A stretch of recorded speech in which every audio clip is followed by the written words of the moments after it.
Welcome back. On today's video, I'm going to give you some random thoughts on investing in today's market. Today is April 9th, 2025. This video will probably go live April 10th.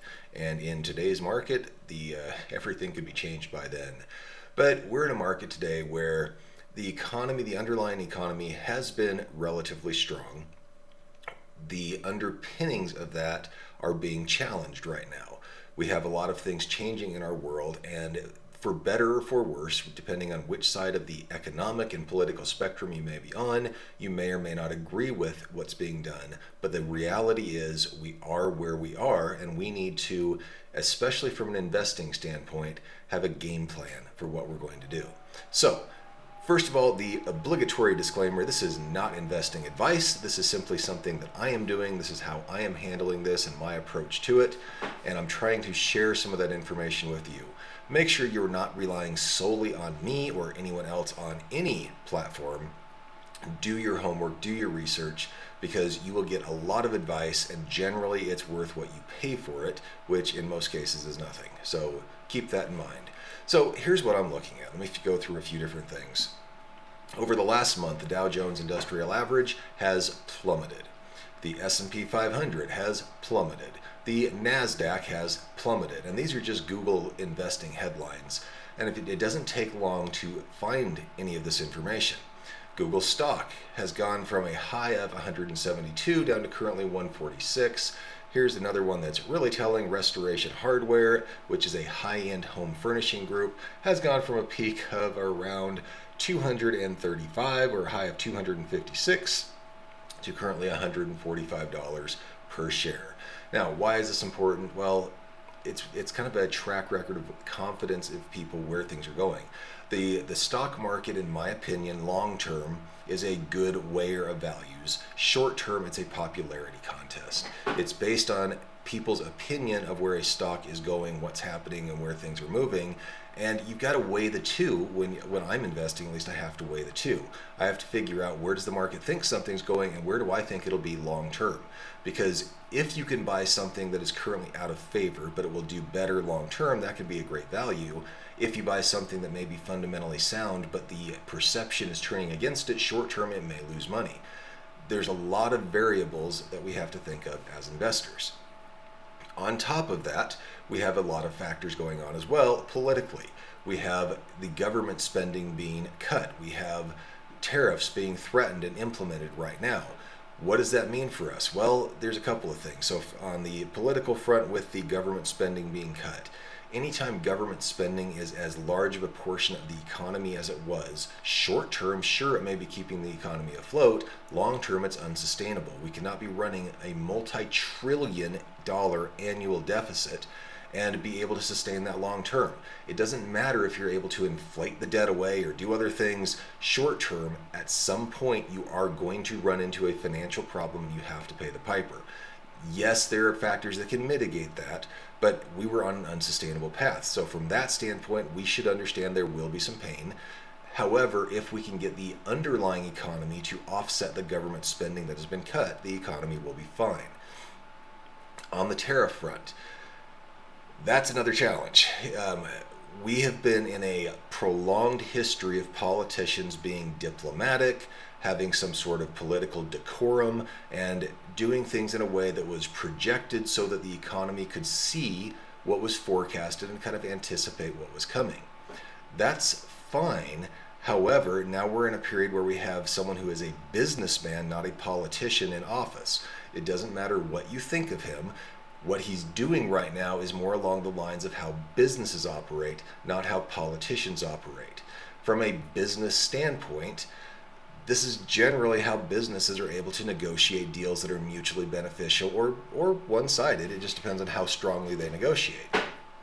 Something that I am looking at and that I have done recently, and again, this is my experience, my basic research. I have not done a lot of in-depth research. I have gone back and looked at certain things that Trump has said as far from his negotiating strategy as well as his political strategy. So let's touch on that real quick. The first one, of course, everyone knows he's written a number of books. One of those is The Art of the Deal. And if you read through The Art of the Deal, I went back and read about half of the book over the weekend. And the takeaway was Trump likes to negotiate from a position of strength. And from what we are seeing, the United States is a large importer of goods and does not feel like it has been treated fairly by its trading partners. So there's a lot of factors, not just tariffs. There's trade imbalances and currency manipulation, and other things that are being thrown around. And what I expect to see is these, and then again, this is just my opinion of what I expect to see and how I'm basing decisions on investing. But what I do expect to see is companies are going to implement tariffs. It already has happened. I think that we'll see more tariffs be thrown around. I think we'll see escalation of tariffs. And then I think we'll start to see the economic impact. This could easily last a couple of weeks or even a couple of months.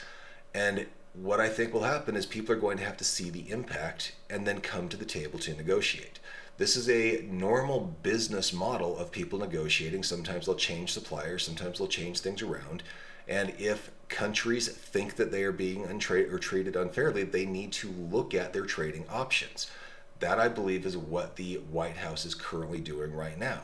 And as they are able to see the impact, the overall impact on the economy, I think that decisions will be made by all countries that are affected. And that is a normal business cycle. Unfortunately, it is going to be painful. I think that's going to happen. Now, that's the negotiating side. Now, the other side is Trump's political stance. Now, he did write a book recently, well, not recently, this is a while ago, called The America We Deserve. And I think this may be something that people aren't looking at, because I believe a lot of people are looking at the Trump negotiating strategies that you can find in books like The Art of the Deal or in business deals that he has done, but they're not necessarily looking at his political stance of what he's forecasted on that. So this book, The America We Deserve, it has a lot of different things on it, but on free trade, a quote from the book says, "You only have to look at our trade deficit to see that we are being taken to the cleaners by our trading partners. We need tougher negotiations, not protectionist walls around America. We need to ensure that foreign markets are as open to our products as our country is to theirs. Our long-term interests require that we cut better deals with our world trading partners." So a lot of people are calling him protectionist. A lot of the media, I think, are so used to being told in advance what is going to happen and what kind of deals are going to be cut, that's what they're not seeing now out of the current White House, and that's what is frustrating them. From a business standpoint, that's never how you negotiate. You never tell someone what you're going to do and how you're going to strategize and how you're going to approach the opposing side, because that'd be stupid. You don't cut the right deals that way. Now, whether any of us agree with how it's being done, that's the simple fact. Anytime you're negotiating, you don't walk to the other side, lay all your cards on the table and say, here's what I see, because people generally negotiate in their best interest. So if you go to another country and lay all your cards on a table, they'll figure out how to manipulate it for their benefit, as has probably been done historically. So keep these things in mind when you're investing. Understand that we don't control the negotiating process, but I believe that this is in part a negotiation, and I believe in part it's also political. From this quote here, and it does seem to track what we're seeing right now, this is what Trump still believes, that there is a trade deficit and we are not being treated fairly. But tougher negotiations and not protectionism seems to be the goal. Yes, we need imports. Yes, we need others. Yes, we need all those aspects. And as long as we're able to get those, I believe that the what looks like a brewing trade war can be averted. It's not good for anyone long term to have 8400 and whatever percent tariffs on their business. And I think that we'll see countries come to the table and make better deals. It just depends on how long it takes us to get there. That leads into my overall trading strategy. Now, here's a quote that I heard years and years ago. Maynard Keynes, or John Maynard Keynes, I'm probably mispronouncing that, but the quote is very important. The markets can remain irrational longer than you can remain solvent. This is something where we hear people talking about don't catch a falling knife, or you never know where the market's going, or protect your investments, and those are all accurate. Those are all things that we need to do. The strategy that people are implementing right now of trying to invest in a down market is generally a good strategy, as long as we know what could potentially happen. So I would not, and I'm not in my situation, putting all of any money that I've got on the sidelines to work. my overall strategy is to watch the markets, to see where they're trending, to see what's happening, and then invest accordingly. When markets are sitting at 52-week highs, especially when everything within the market is at 52-week highs, I like to take some money off, put it on the sidelines, and wait for a down market. Now, that's cost me money over the past couple of years because the markets have gone higher and higher and higher consistently. And what I've done is kind of pull a little bit of money out and put it on the sidelines to where I've had somewhere between 15 and 20% of the sidelines at a market high.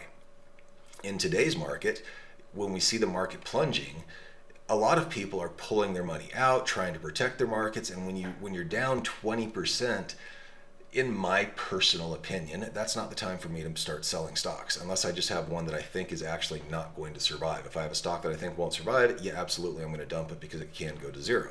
But if I think I have good companies in the portfolio, I'm going to hold on to those when the market's down right now and look at potentially buying more. That, to me, seems to be a better strategy. Now, here's another piece that is important to understand. Switching back over here to timing the market versus time in the market. Now, this is from a website. This chart here by visualcapitalist.com shows the value of the S&P 500 over if you were invested between January 2003 to December 2022. That's a 20-year time frame.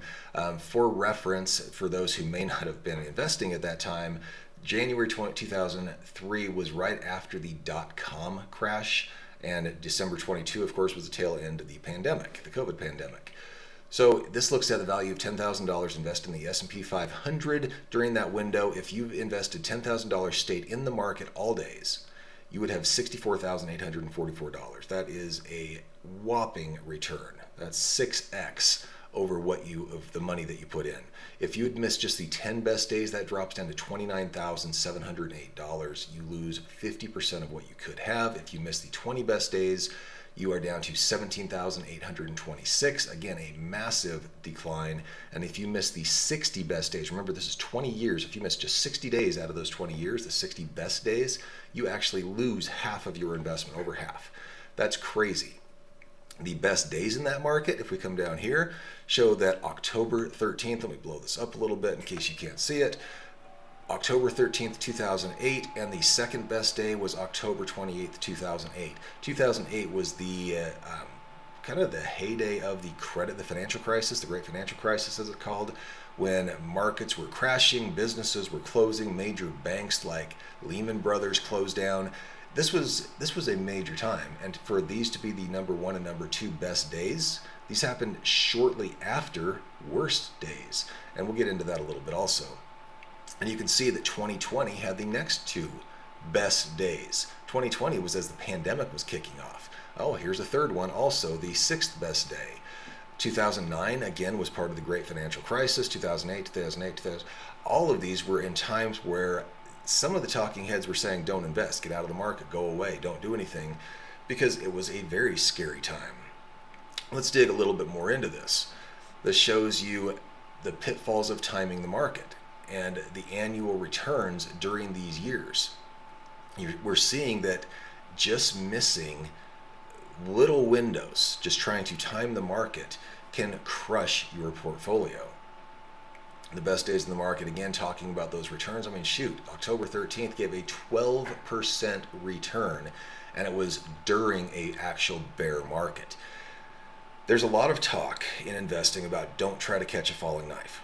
And it's not a bad thought. It's actually a good thought. But what the theory and the thesis behind it is, if the market's coming down, if the market's crashing, don't try to time it. Don't try to pick that best time where the market's about to bottom and turn back up. That's a good thought.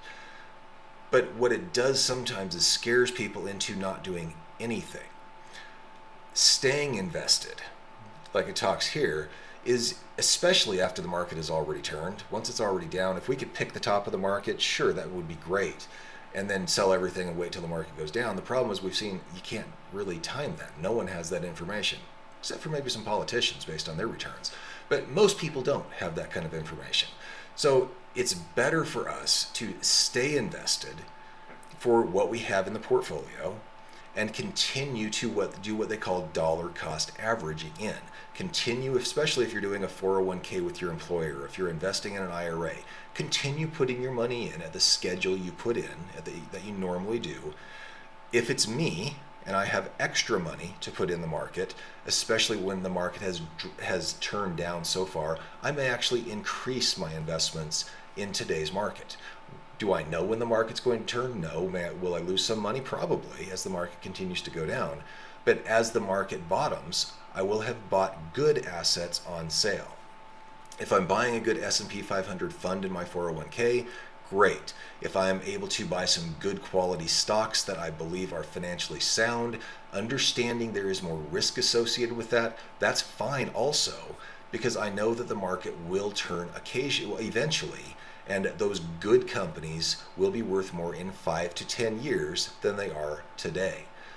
Investing is a long-term gain. I'm not trying to turn a 20% profit today. I'm not trying to say, oh, I think the market's going to bounce and I'll make money on it. But I am trying to buy good assets on sale. And this is the market where when I take that money that I set off on the sidelines, and I'm going to bring some of it back in as I start seeing the news. That's the other piece of investing. We have to watch the news, dig for the news, research, try to find the information that we need to be able to make these decisions. That information isn't going to be handed to us by NBC, CNN, even Fox News, or any of the other big news agencies unless it's unintentional, because they can't share that information legally. You can't give insider information. What we can see is, are people shopping? Are people spending? What are the delinquency rates on credit cards? What type of assets are being purchased? Which groups, consumer groups, are spending? Are the wealthy spending? Are the middle class spending? Is the poor class spending? What are they spending on? We get news like Walmart saying they're actually getting more affluent customers in. That means the more affluent people are trading down, buying less expensive stuff.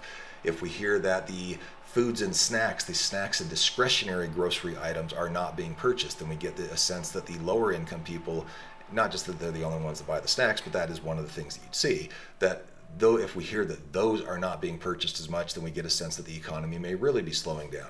There's a lot of little factors, and we have to weigh those in our opinion and our experience and figure out what to invest in. So those are the type of things that I'm looking at right now. I do believe that the U.S. economy will recover, as will every economy that is built on sound principles.